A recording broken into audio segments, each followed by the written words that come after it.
अस्सलाम वालेकुम 26 न्यूज़ के साथ मैं हूं सायरा खान। एक नज़र डालते हैं नेशनल बुलेटिन पर। निगरान वज़ीर आला पंजाब मोहसिन नकवी ने वज़ाहती बयान जारी करते हुए कहा है कि माओ बहनों का तहफ़्फ़ुज़ मेरी जिम्मेदारी है। खदीजा शाह पुलिस की हिरासत में ही है। लाहौर में मीडिया से गुफ्तगू करते हुए इन्होंने जेल में ख़वातीन से बदसलूकी की खबरों से मुतल्लिक़ इज़हार ख्याल किया।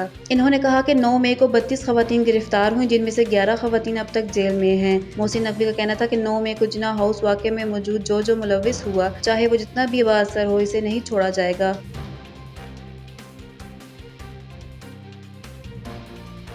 इंसदाद दहशतगर्दी अदालत ने साबिक वफाकी वज़ीर असद उमर की दरख्वास्त ज़मानत पर फैसला महफूज कर लिया है, जो कल सुनाया जाएगा। इस्लामाबाद की इंसदाद दहशतगर्दी अदालत में साबिक वफाकी वज़ीर असद उमर की दरख्वास्त ज़मानत पर समाअत हुई। असद उमर के वकील सरदार मसरूफ ने अदालत में मौक़िफ़ इख्तियार किया कि जो वक़ुआ हुआ तो असद उमर इस्लामाबाद हाई कोर्ट में थे। वाक़े के दिन असद उमर जुडिशल कॉम्प्लेक्स आए ही नहीं। जज ने रिमार्क्स दिए कि ये वही दिन है जिस दिन जज जफर इकबाल की अदालत ATC कमरा अदालत में लगाई गई थी। मुझे रात को 1 बजे पैगाम आया था कि मेरी अदालत सुबह जज जफर इकबाल की अदालत में लगेगी। प्रोसिक्यूटर अदनान ने अदालत को बताया कि असद उमर न सिर्फ कारकुनान को लाए बल्कि जलाओ गिराव भी करवाया। अदालत ने वफाकी वज़ीर असद उमर की दरख्वास्त जमानत पर फैसला महफूज कर लिया है, जो कल सुनाया जाएगा। जज राजा जवाद अब्बास दरख्वास्त जमानत पर फैसला सुनाएंगे।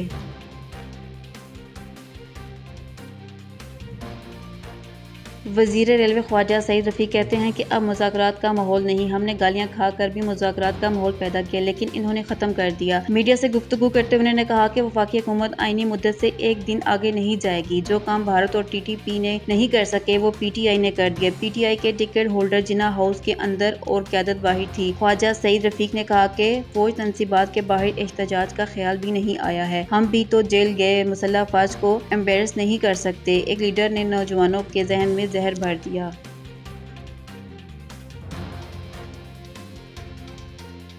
वफाकी वज़ीर ख़ज़ाना इसहाक़ डार ने कहा कि मुल्की मईशत को मुस्तहकम करने की कोशिश कर रहे हैं। इस्लामाबाद में तकरीब से खिताब करते हुए इसहाक़ डार ने कहा कि स्टेट बैंक पाकिस्तान में इस्लामिक फ़ाइनेंस के लिए फ़रोग़ के लिए भरपूर कोशिश कर रहा है और गवर्नर स्टेट बैंक ने इस्लामिक फ़ाइनेंस के फ़रोग़ के लिए बड़ी मेहनत की। इस्लामिक फ़ाइनेंस से गुर्बत के खात्मे और फाइनेंशियल सेंटर की तरक्की में मदद मिलेगी। इन्होंने कहा कि दुनिया में इस्लामिक फ़ाइनेंसिंग तेज़ी से बढ़ रही है और नॉन मुस्लिम ममालिक में इस्लामिक फ़ाइनेंसिंग का रुझान बढ़ रहा है। इस्लामिक फ़ाइनेंसिंग के ज़रिए हुकूमती मालियाती ज़रूरियात को पूरा किया जा सकता है।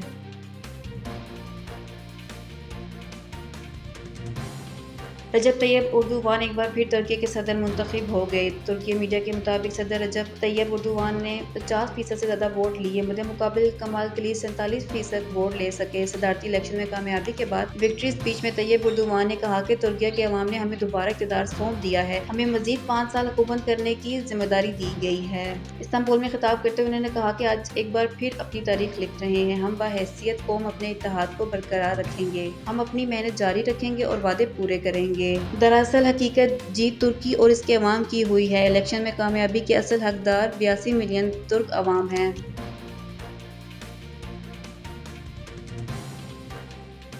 मुस्लिम लीग के रहनुमा और वफाकी वज़ीर जावेद लतीफ़ का कहना है कि इमरान खान क्रिकेट से अब दहशतगर्दों का कप्तान बन चुका है। शेखुपुरा में यौम तकबीर पर अवामी इज्तिमा से खिताब करते हुए जावेद लतीफ़ ने कहा कि मुल्क में एटम बम की बुनियाद रखने वाले जुल्फ़िकार भुट्टो को फांसी दी गई। पाकिस्तान को एटमी ताकत बनाने वाले नवाज शरीफ को हाईजैकर बनाकर जिला वतन किया गया। CPEC लाने को वक्त के मुनसफ़ों को नाअहल कर दिया। जावेद लतीफ़ का कहना था कि ऑडियो लीक्स कमीशन को काम से रोकने का अफसोसनाक अमल है। वक्त के मुनसफ़ों का भी एहतसाब होना चाहिए। बदकिस्मती से जिनके खिलाफ इल्ज़ाम है वो मुनसिफ बने हुए हैं। इनका कहना था कि अगर 9 मई के किरदारों को कानून के दायरे में न लाया गया तो कौम हमें कभी माफ नहीं करेगी।